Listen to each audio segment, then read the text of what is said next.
السلام علیکم، کیسے ہیں آپ سب؟ امید ہے خیر و خیریت سے ہوں گے۔ آپ کو میرے چینل میں خوش آمدید، اور اگر آپ میرے چینل پہ نئے ہیں تو جلدی سے جا کے لائک، کمنٹ، سبسکرائب ضرور کر دیجیے گا۔ چلیے کہانی کا آغاز کرتے ہیں۔ صبر کا میٹھا پھل۔ ایک چھوٹے سے گاؤں میں حامد نام کا ایک غریب مگر نیک دل لڑکا رہتا تھا۔ اس کے والد کا انتقال بچپن ہی میں ہو گیا تھا۔ حامد اپنی بوڑھی ماں کے ساتھ ایک چھوٹے سے گھر میں رہتا اور محنت مزدوری کر کے گھر کا خرچ چلاتا تھا۔ حامد بہت محنتی تھا مگر اس کی زندگی میں مشکلات کم ہونے کا نام نہیں لیتی تھیں۔ کبھی اسے کام نہ ملتا، کبھی گھر میں کھانے کی کمی ہو جاتی۔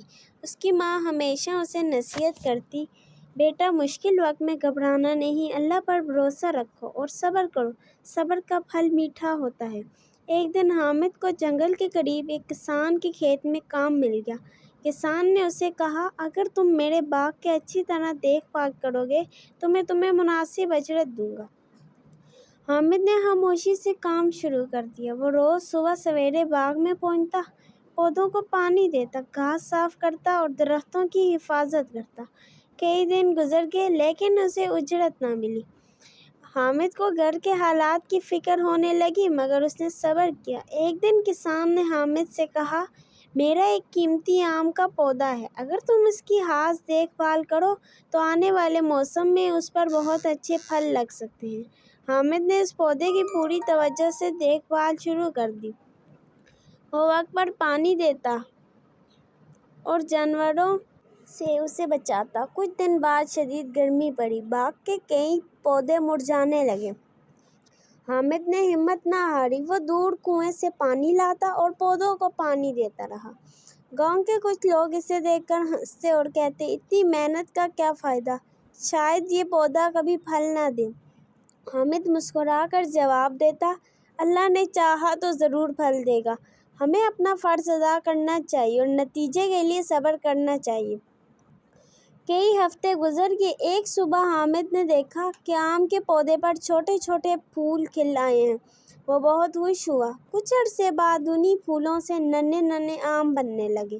حامد نے پہلے سے بھی زیادہ محنت شروع کر دی۔ آخر کار آم پک گئے۔ وہ آم اتنے خوشبودار اور میٹھے تھے کہ کسان حیران رہ گیا۔ کسان نے حامد کو بلایا اور کہا، بیٹا تم نے ثابت کر دیا کہ محنت اور صبر کبھی ضائع نہیں ہوتے۔ میں تمہیں صرف تمہاری اجرت ہی نہیں دوں گا بلکہ انعاموں کا ایک حصہ بھی تمہارا ہے۔